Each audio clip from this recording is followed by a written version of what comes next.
Welcome to the Crazy Might Work podcast, where we celebrate authors, entrepreneurs, innovators, inventors, and scientists who live at the very frontiers of human consciousness and possibility. We discuss their moments of breakthrough and analyze the strategies they use to enhance their own thinking and challenge conventional wisdom.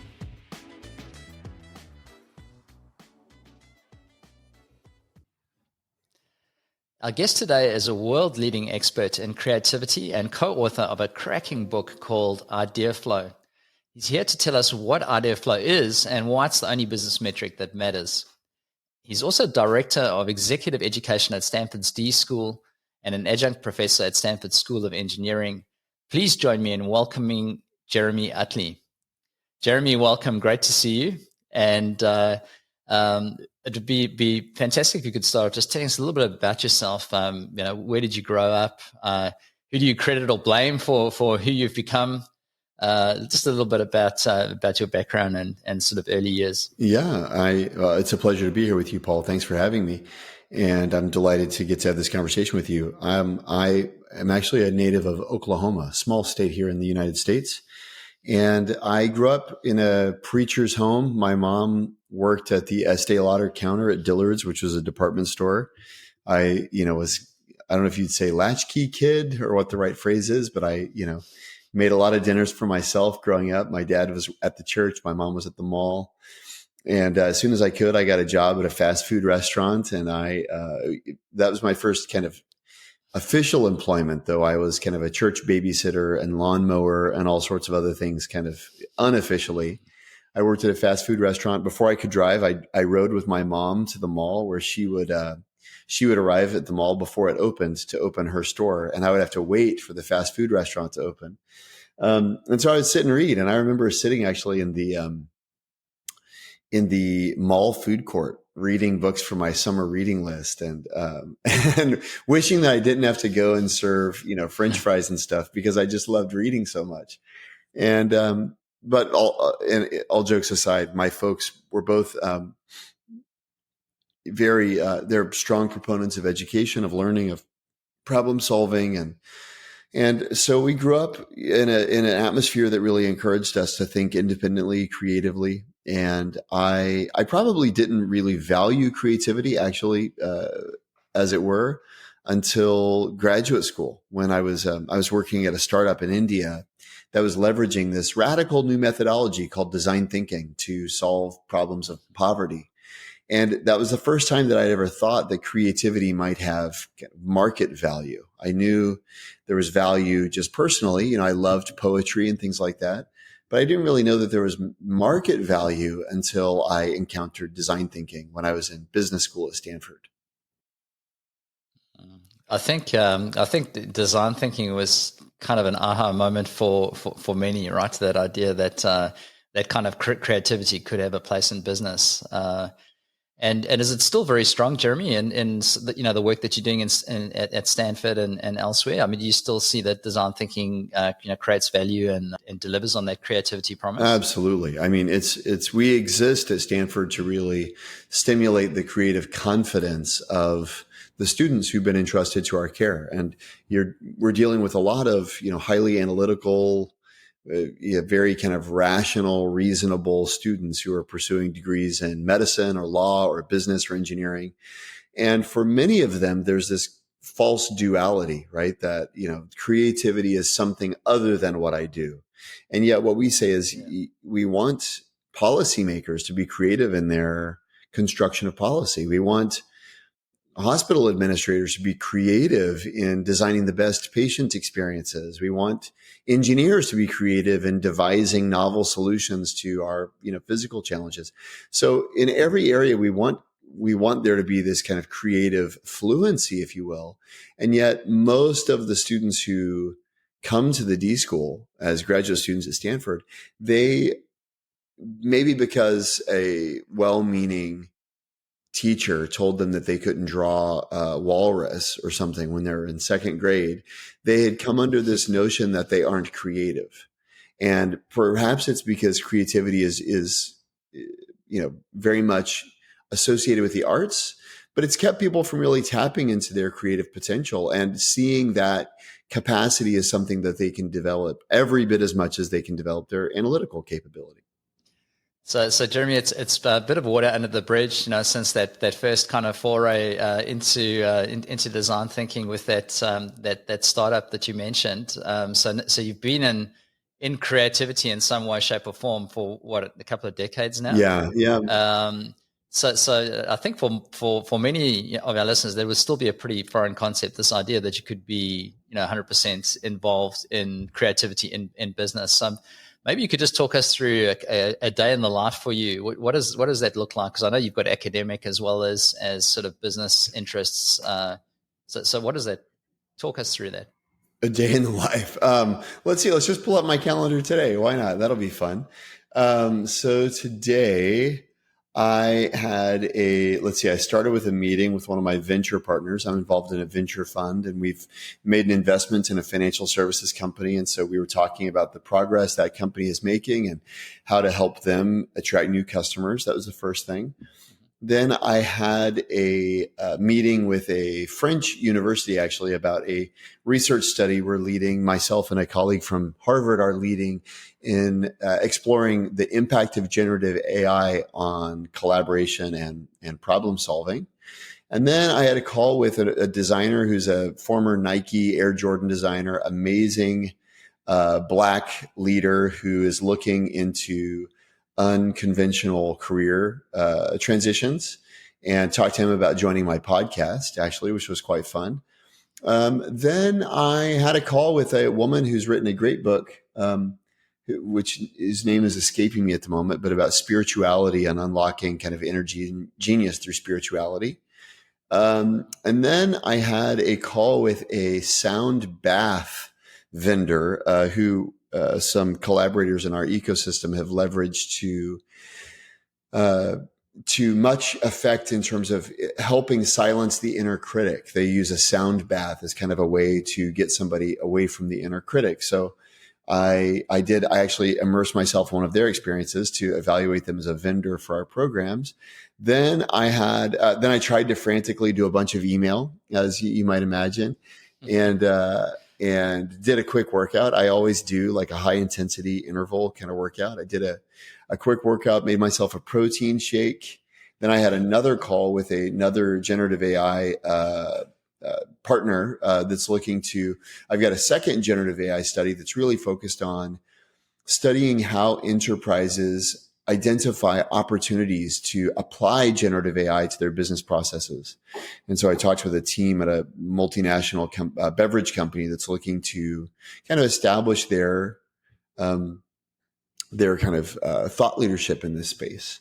And that brings us to 2:00. And then I built some assets for the podcast. I've got a couple of interviews coming up that I need to build. And now I'm working on my blog and newsletter. I send out my newsletter on Tuesday mornings. And so I was just trying to write a couple of blog posts. I didn't quite get them finished before the podcast, which I was hoping that I would.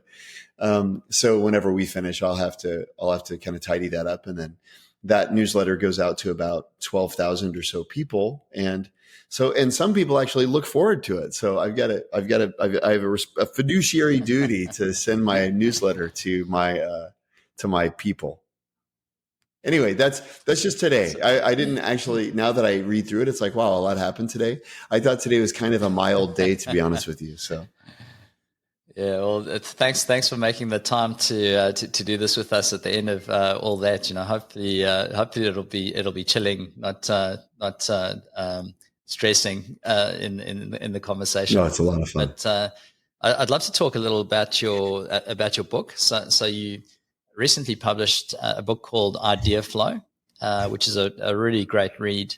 What prompted you to do that, given this incredibly busy schedule that you have already? I'm sure there wasn't spared time that you were trying to fill.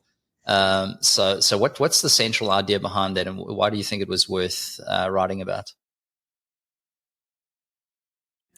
When you're sharing this material with audiences kind of all the world over and over again, my writing partner and colleague Perry Claiborne and I have conducted kind of capacity building ventures all over the world over the last 15 years or so, in Australia, your homeland, in Israel and Russia and Malaysia and Japan and Colombia, Hong Kong, Cleveland, Ohio, you name it. We've been all over the world, and we've always tried to emphasize certain key principles. We've taught online courses that have reached millions of students.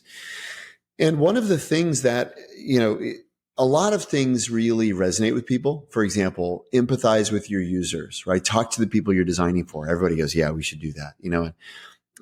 Separate idea generation from idea evaluation. Everybody goes, oh yeah, we should do that. Experiment more quickly and more cheaply. People go, yeah, we should do that, definitely. But then there was this one slide that we would show, and it shocked people. And the slide was based on a Linus Pauling quote. Linus Pauling, who's the only individual to win the Nobel Prize twice. As an aside, he almost won it a third time because he was neck and neck with Watson and Crick in discovering the double helix structure of DNA. And had he done so, he would have won a third Nobel Prize, almost certainly. But anyway, there's a quote. Someone asked him once, Dr. Pauling, how do you have so many good ideas? And he said something very kind of simple. He said, to have a good idea, you need to have a lot of ideas. And our question, which we ask all the world over, is how many's a lot? Define a lot. If you take as Linus Pauling's, statement at face value, that to have a good idea, you need to have a lot of ideas, or literally, as I was just writing on my newsletter, I'll pull it up right now because I was, no kidding, just writing this article a moment ago. If I can find it, let me see if I can get it. Yeah, I was writing this Isaac Asimov quote. He said, for every new good idea you have, there are 10,000 foolish ones, which you naturally do not care to display, right? So, Kevin Kelly, who I had on my podcast recently, said a multitude of bad ideas is required for a good idea. But anyway, what's the number? How many's a lot? And luckily at Stanford, there's research on this question. And it turns out that to get a commercially successful new product or service, you need about 2,000 ideas. And that number always shocks people. The same people who know, we should empathize with our end customer, and we should separate idea generation from idea evaluation. And we should probably prototype and test more rapidly and more cheaply. Those same people, when we say, how many ideas you need? They say 20. We go, no, more. And they go, 40? And we say, a lot more. And they say 200. And we go, another order of magnitude. And people go, 2,000 ideas? And so anyway, we saw this time and time again, that we would emphasize the number of ideas that are required to really get to a breakthrough. And we realized people routinely underestimate how many ideas they need. And so we became aware that ultimately it's actually a volume game. What teams and individuals need to be orienting to is a much higher volume of potential solutions. And if we can get people to kind of shift the goalpost, so to speak, then a lot of the others, like, how do we get more ideas? Well, you should talk to customers. How do you get more ideas? Well, you should separate idea generation from idea evaluation. How do you get more ideas? Well, you should, experiment more cheaply and more quickly, right? And on and on and on. And so it became kind of a thread that ended up pulling a lot of our content together. So Matt, I was just, as you were saying that, I was just reflecting on I guess the level of understanding that is required in an organization to expend that effort in gathering and generating ideas. And in your book, you mention a few elderly organizations. So you talk about Procter & Gamble, Nintendo, Siemens. There's been some of those that have been around for a long period of time. Presumably in that existence, they've had to reinvent themselves as businesses a few times. We know they have, some of them have these enormous product ranges. But just thinking about what does it take socially, or culturally within an organization to actually have that, I guess, level of patience or expectation that that number of ideas is required. Do you see that anywhere? Do you see organizations that do that? Well, yes, absolutely. You look at Saturday Night Live, for example. That's a great example. Saturday Night Live knows that to have a viral clip, they've got to put out a ton of mediocre content. How many times do you turn off the television because Saturday, I mean, maybe not in Australia, it's earlier there, right? But here it's like past midnight when Saturday Night Live is on. And there are many nights where I'll sit here and say, it's not worth it. This is a waste of time, right? Well, there are probably more, this isn't to disparage SNL, by the way, it's actually to extol them, but there are probably as many nights that I turn it off because it's no good as I'm just doubled over in laughter, right? Taco Bell is another great example. The head of the Taco Bell food lab said that when they were making their breakthrough product called the Doritos Locos Taco, she tried over 2,000 different variations of taco shell. Okay, 2,000 just of that single taco shell, right? And the point is that firms that are innovative understand they need to be generating a volume of ideas. You look at Netflix, they generate an enormous volume of ideas. You look at Amazon, they generate an enormous volume of ideas. And the challenge is most people's individual cognitive bias, and that's important because organizations are just collections of individuals, which is collections of minds. Most individuals' cognitive bias is to settle on a seemingly good solution as quickly as possible. It's called satisficing, or it's called elsewhere in the literature, it's called the Einstellung effect. But it turns out that one of the most profound kind of human tendencies is the tendency to fixate on an early solution to the neglect of others, despite the fact that there's no indication whatsoever that suggests that the timing of a solution is in any way related to the quality of the solution. It turns out timing and quality have nothing to do with one another. And you're just as likely to come up with a brilliant idea later as you are earlier. But most people don't wait for the brilliant idea. They settle for the good enough. And there are some problems for which the good enough solution is good, in which case your heuristics and your shortcuts pay off. There are many problems, on the other hand, that a good enough solution, or, as we see in our work, the quick fix isn't really that quick and it's not really a fix. You go, well, why is that? Well, it's because you have this cognitive bias to just settle on the first seemingly plausible solution. And so if you can get people to be aware that there are these biases that actually plague them and that keep them from breaking through more often, then you can start to explore, well, how do you do really great work? One of my favorite quotes is Amos Tversky, who's the Nobel Prize winning partner to Danny Kahneman. Kahneman won the Nobel. Tversky had sadly passed away. But someone asked him, they rewrote the laws of economic theory. And someone asked them, how do you have so many amazing research angles and hypotheses to test? And Amos Tversky famously said, the secret to doing good research is to always be a little underemployed. You waste years by not being able to waste hours. And very few people have the stomach for or the tolerance for wasting time, as it seems. Yeah. So just reflecting on that for a second then, Jeremy, what are the kinds of rituals or habits do you see in prolific innovators? So this is maybe more at an individual level. I mean, how do you see them wasting time or whatever that form that takes? Well, one of the simplest ways to waste time is to make time. It's not to be, obvious, but if there's no time on your calendar for solving problems or for generating novel solutions or running experiments, you're not going to solve problems or generate novel solutions or run experiments. And somebody's going back to back to back between Zoom meetings. One thing I can guarantee you is they're not innovating, for sure not. It's not something that can be relegated to the margins. So that's one thing, is making time to innovate. Period, full stop, right? And the way I picture it is almost like Tetris. We're just fielding inquiries and then we're finding ways to fit them in. As long as we're treating calendar events like Tetris blocks that need to get arranged, we're toast, right? So that's one thing. Another kind of core behavioral trait of innovative, kind of innovation oriented individuals is they're always seeking fresh input. It turns out that our thinking is inspired by the inputs that we consume. And so innovators have this habit of reading outside their field, for example, meeting with people from outside their field. I was just reading a book by Brian Grazer, the Academy Award-winning producer. He has what he calls curiosity conversations, where once a week he tries to have a conversation with somebody from another field. By the way, his calendar guaranteed is more busy than yours or mine, for sure. And yet he still makes time.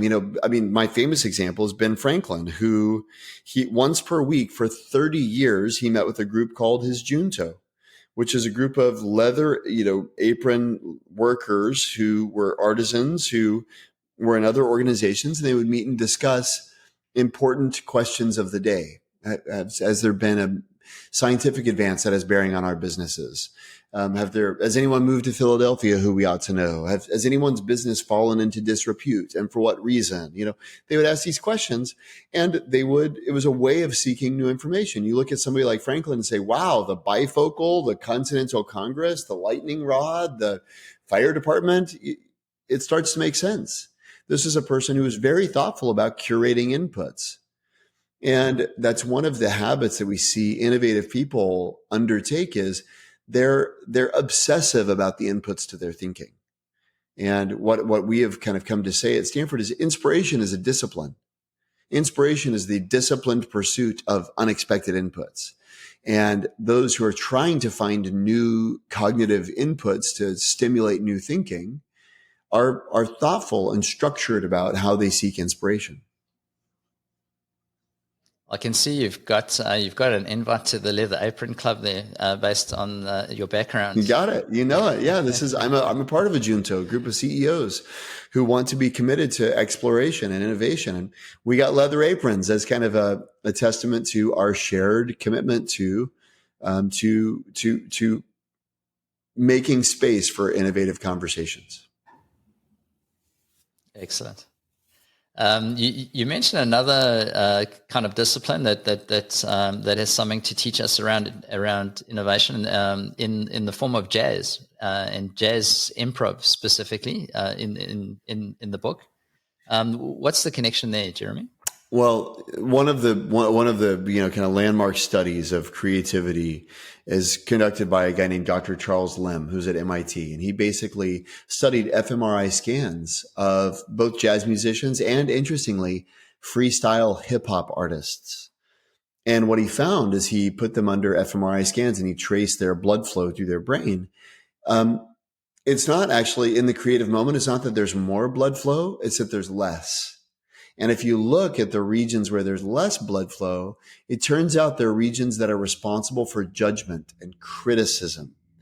And what Dr. Lim found is that creative individuals are basically turning off their sensor. And it's not that they have more creative ideas. It's actually that they let themselves have less creative ideas. As Taylor Swift once said, the great sociologist Taylor Swift, she said, I want young people to know that the hundreds or thousands of dumb ideas I've had have led me to my good ideas. And that's very true. It's a counterintuitive reality that in order to generate good ideas, you have to allow yourself to be bad. And you have to reduce your filter. You have to reduce your censorship. And it's especially in the context of organizations, it's a very a difficult proposition to think about. Wait, I've got to share bad ideas. Yeah. If you don't, you're not going to share good ideas. And I guess, related to that is this whole idea of maintaining rigor around what are the ideas that come in and go out, and which are the good ones, bad ones. You in the book say the faintest ink is better than the sharpest memory. And you also allude to the fact that within D.school, if something's not documented, it didn't happen. So it seems that related to this, there's kind of a discipline around just documentation of ideas and capturing of those, even prior to evaluation. Where do you see the best of that happening? Do you do it? Tell us a bit about that. Yeah, the faintest ink is better than the sharpest mind is the perfect quote. I think that one of the key behaviors of an innovator, it starts, there's so many, right? That as you said, it's hard to even remember them all. But one of the things that great innovators do is they carry a notebook. Jeff Bezos even was noted at D.E. Shaw whenever he was a, fledgling hedge fund manager. His coworkers said that he'd be writing down ideas so fast, it's as if he was afraid they were going to fly away. And, Victor Hugo's son said they couldn't eat a family meal together without Hugo picking up his pen and writing some, kind of bit of conversation down. That this tendency of innovators to document what's happening around them. And Lamont says she always keeps a note card in her back pocket, just in case, just a single note card, right? My mentor, David Kelly, was good friends with the late comedian Robin Williams. And he said that Robin always carried a yellow legal pad, always. And he would always be writing down bits of conversation, and they would end up in the bits that night at the comedy club. Writing ideas down is kind of the fundamental behavior of the innovator. And yet many people don't do it, but yet if you talk to innovative individuals and creative individuals, they all have some kind of system. Mm. And would you choose, personally, would you choose physically writing as opposed to typing ideas into a device? What would you? I think whatever is at your fingertips. For a long time, I was very prescriptive about carrying a notebook until I forgot my notebook one day. And then I had to start a new notes kind of, app because I was on a trip. So, and I've become less prescriptive over time. I really value notebooks. I mean, I've got notebooks here that I write ideas down. It's embarrassing the number of Post-its are on my desk. However, text messaging yourself is perfectly legitimate. Starting a note in your notes app is perfectly legitimate. Whatever it takes to capture the idea. And I send myself emails sometimes and snooze them so they come back later. The point is that you have the perfect system so much as that you have an instinct to capture. And I find, especially when it comes to sleep, I get lazy. And some of my best ideas happen when I'm unguarded and when I'm kind of, on my way drifting towards sleep. And what I have found is that commitment to myself to, if an idea comes, no matter how inconvenient it is, I'm going to write it down. It's a personal practice that you have to enforce on yourself. Yeah. I guess sometimes you get up in the morning and go, who is this guy? Right. That wrote that. Yeah. Well, I mean, I had an experience the other day. This was very instructive to me. I had gone to bed kind of noodling on this problem that we were working on. And right as I was falling asleep, I thought of a solution, a very cool solution. And then I'm having this kind of existential, wrestling match with myself. Do I get up and write it down? Do I just lay here? I'm going to remember it in the morning. Maybe I'll just, chant it to myself a few times, right? Kind of all this stuff. And then I decided, no, I don't want to be a hypocrite. I'm going to do it. I'm going to write it down. So I kind of stir myself awake. I reach for a pen and I actually write it down in a notebook. And then I fall asleep, somewhat frustrated that I lost 5 minutes of sleep because I, went through this. Well, in the morning, I woke up and the first thing I thought of was my solution. The next thing I thought of was frustration that I had wasted 5 minutes unnecessarily, clearly writing down the solution. And then I picked up the notepad to throw away the note when I realized the solution that I had written down last night was totally different than the one I remembered in the morning. And had I not actually written down the solution that I thought of the night before, I would have sworn to you that the solution I woke up with was the one that I thought of laying down. Interesting. Yeah, I think we sort of overestimate our infallibility when it comes to memory, don't we? Totally. Yeah. So Jeremy, we've been talking a little bit about sort of the personal side of innovation, a bit about the organizational, cultural piece. I would imagine that for many, when we talk about idea generation, that their minds go straight to brainstorming. And one of the things that you suggest in the book is that brainstorming is in many times and contexts overrated. Is it something that's done its dash, or is there still a role for brainstorming? And if so, what does the advanced version of that look like? Well, there's a role for sure, but insofar as brainstorming is meant coming together with others to consider a problem, there's a critical role for brainstorming. The point is, very few people know how to do it well. And so you get these kind of rolled eyes. I'm sure when someone, even when they heard the word brainstorm on this episode, they're like, oh boy, if we get the brainstorm invitation on our inbox, we're looking for, is our kid sick at school? Should we go pick them up? We're just looking for any excuse, right? And so that to me is sufficient evidence that the way we typically approach that problem is broken. But that being said, there's immense value in bringing people together for mutual consideration and for collective consideration. The question is, how do you do it? And in our book, we advocate what we call an innovation sandwich, which is very simply a sequence of activities. Because a brainstorm often is considered this single event where everything happens in the event. And what we do is almost just like a deconstructed sandwich, if you will. It's actually break up the pieces of the event. Share the prompt or the question ahead of time with people and ask them to consider it ahead of time.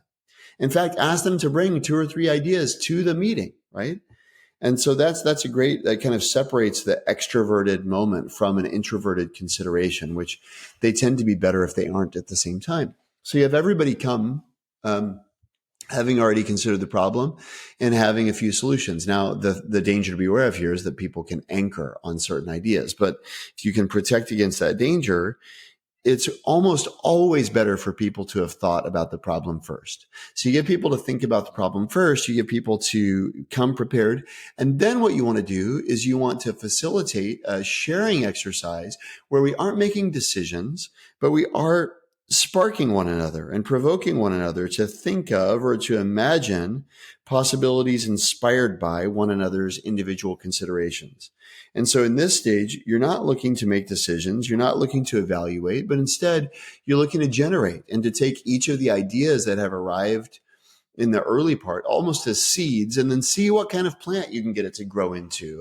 And so there's some rules of engagement there that we can go into in a little bit, but the basic idea is you want to create a safe space for people to build on one another's ideas. And then, so that's kind of the second thing. The next thing, and this is critical, is don't decide.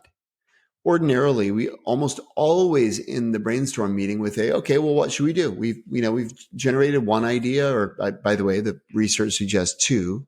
Most corporate brainstorms generate 2 ideas, but suppose you do better, 10 or 20 or 2,000. Do you select it now? What we advocate is instead of selecting, it's put that decision off, select in the next meeting. And what you say is, hey, we've come up with some great stuff in this last hour or 30 minutes, whatever it is. It's our understanding of the, site research at Stanford or whatever you want, right? But it's our understanding of the underlying neuroscience that some of the best ideas that are going to, occur to us as a group have yet to occur to us. They're actually going to come after this conversation because we've all just exposed ourselves to a bunch of new inputs. And wow, wouldn't it be great if we left here imagining perhaps there are even better ideas that have yet to be born? And what happens is that actually ends up triggering what's called kind of, working memory into processing in the background. And it only works. You only trigger working memory if you don't declare something as finished. If you declare it as finished, then, the brain's a very effective kind of, just sweep it into the dustbin.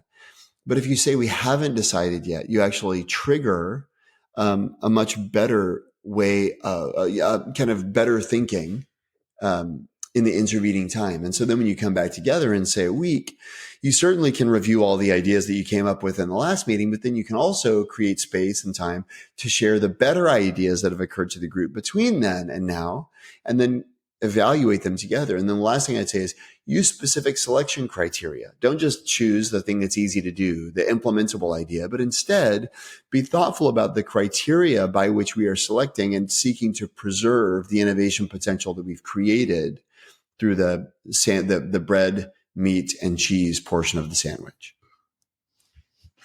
I love that idea of using brainstorming as an input rather than an output / finalization of a creative process. And also just allowing that incubation time, between sessions for other ideas to emerge. So Jeremy, once you've got your selection criteria identified and you've made that initial choice, you talk about scrappy experimentation and testing What does that imply? Well, the basic gist is it's almost impossible a priori to know the merits of a new idea. So how do you know which one is worth implementing? Or as a simple example, most people, if they have an idea, the next question is, how do I know if this is a good idea? And for us, experimentation is the way you learn whether you have a good idea. Specifically, not can you build it, but should you build it? Would people want you to build it? And so instead of going into kind of feasibility studies, as many engineering cultures are prone to do, instead of doing that, what we advocate is going into desirability studies, where you create believable decision points for human beings to give you credible information about whether you should invest time or resources in this direction. And so what we call that is scrappy experiments. And what you're trying to do is generate not big data, but little data, so to speak, that's highly believable and actionable data. So that's fundamentally around desirability, and I'm imagining that's primarily customer orientated, or whoever that beneficiary. Right. Yeah. You want to try to find ways to create what is a believable decision moment for that person. So if you're trying to see whether, as my friend Erica Walsh of Bridgestone was, whether it's desirable for a Uber driver to roll onto a mat that instantaneously measures their tread wear, well, the really hard thing is, can we instantaneously measure tread wear? Okay. So don't start with that problem. And the engineers want to start with that problem, right? Oh, is it 7 decimal places? Is it 9? But instead what we say is, well, hang on. Would an Uber driver want you to measure their tread wear? Well, how can we answer that? What if we put up a sign at the entrance to the parking garage saying, park in this parking space to get your tread wear measured? Does anyone show up? You go, well, but we don't know if we can do that. Well, you can't take out a ruler and measure their tread wear. The question is whether they pull into the parking spot, right? And so but that just requires a little bit of thoughtfulness about, okay, what's the outcome variable that we're seeking to measure? Is it that people sign up for the service? Great. Then the thing that we should figure out is, how do we make it believable that the service is available or it's something they could sign up for? And that's just that for a lot of teams is a radical shift in orientation from, technological feasibility to human desirability. So we've spoken a little about this discipline of capturing ideas, and we're saying that's something that's pretty universal in that sort of serial innovator space. What about curiosity, Jeremy? You define that as a way of getting people to observe more closely, think more deeply, and imagine more vigorously. So almost poetic the way that's described, but how do you stoke that in practice? I mean, is it innate, or are there ways or environments where that is more prolific? Well, I would say one thing that you should do is pay attention to what you pay attention to, and that's a really good indicator of interest, curiosity. It's really difficult to summon the subconscious into solving a problem that you don't care anything about. And so finding ways to, what are these signals that there's real care here? And one of the ways that we seek to engender care at the design school is we advocate human-centered design, where we're in close proximity to the people that we're designing for and whose lives we're trying to improve or to impact in some way. And what we find is that the innovators are the ones who they've developed such a care for an individual or such a passion to solve a problem that the resistance and the obstacles that are almost inevitable in the way of doing anything new they don't deter them from continuing to make progress. And so what you want to do is seek to grow in that sense of care. Curiosity is a hard thing to define, and it's a hard thing to cultivate. I find that care is a little bit more easy. Do you care about this? And if you don't know what you care about, then what I would recommend is an assignment that we've been giving at Stanford since the 1960s that we call it Keep a Bug List. Write down a list of the things that bug you. This isn't about computer, code and errors and lines, not debugging anything. It's about saying, What annoys me? And a lot of times that is a great source, a treasure trove of information about where you might want to consider solving a new problem. You spoke a little earlier about shutting down that internal critic and the ability in that MRI study that you mentioned of individuals to do that. So the ability to observe that through that study, that limb study. In your book, you also mention, and this is probably more at the social collective level, but dare to suck meetings, taboo days, unideas, some of these really engaging concepts. But what do you do in your practice that kind of liberates that free thinking? You know, I think one of the things that I've come to really admire is a willingness to have bad ideas. And so whatever engenders bad ideas is really great. It could be just in the spirit of having a stupid idea, actually saying that in the spirit of sharing stupid ideas, and then say something stupid. Steve Jobs, actually, when he was collaborating with Sir Johnny Ive, Sir Johnny Ive gave a talk at his memorial service. And one thing that he said was, Steve used to say this a lot. He'd say, "Hey, Johnny, you want to hear a dopey idea?"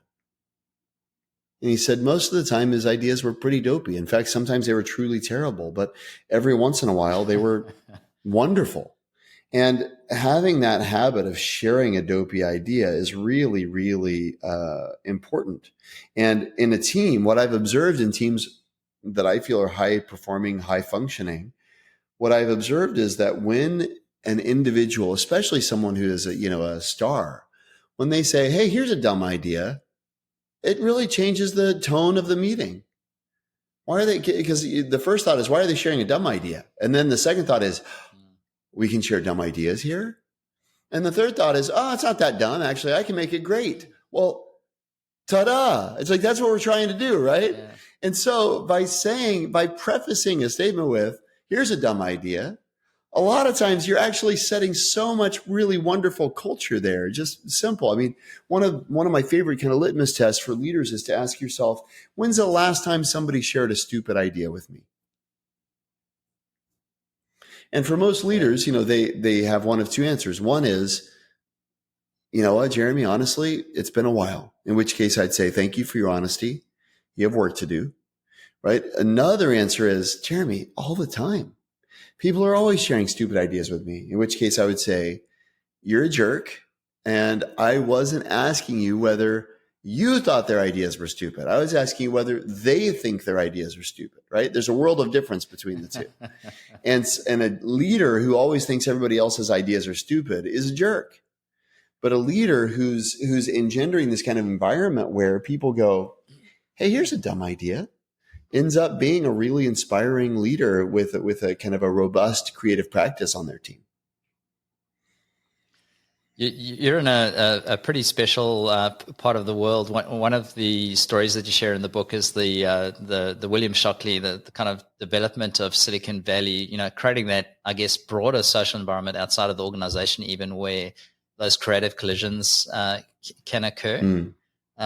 What's been your experience of moving to Silicon Valley and just what that environment does for creativity and innovation? Well, I would say there's definitely, it kind of makes thinking about new ideas normal is probably the easiest way to say it, that it's very common for people to be, there's like a little bit of dissatisfaction, with the status quo. So, what's wrong with that thing? We could do better there. And it can be annoying at times, but it's also, there's like this creative tension that's kind of constantly humming. I didn't know much about entrepreneurship prior to moving to California. It wasn't, there are entrepreneurs. I grew up in Texas. There are entrepreneurs there, certainly. But for whatever reason, it wasn't and maybe it's just the circles that I ran in. It didn't seem like that was a viable path, or that was a path for somebody like me. But then living in California and interacting with technologists and founders and entrepreneurs and people who are trying to solve problems, you start to become aware of problems that you care about and ideas that you have and ways that you could address them, et cetera, et cetera. Thanks, Jeremy. So just kind of just closing the loop a little bit, maybe coming back to something a bit more personal to close off our conversation this afternoon.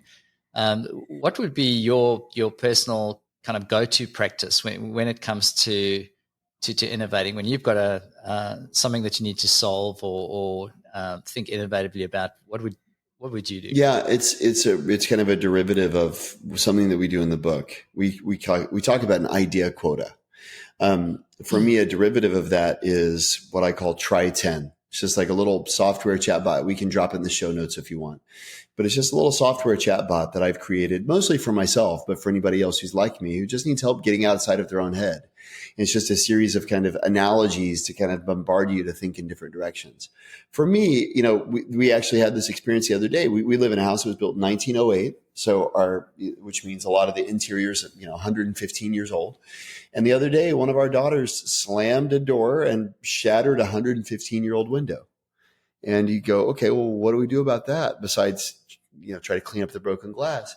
And what I said to my wife, and I'm a total nerd, but I said, Michelle, we should do an idea quota. And she said, what? I said, how are we going to respond to this? We should do an idea quota, right? Which is an instinct that we've taught ourselves to develop, which is when you're trying to come up with a solution, come up with 10. Don't just come up with one.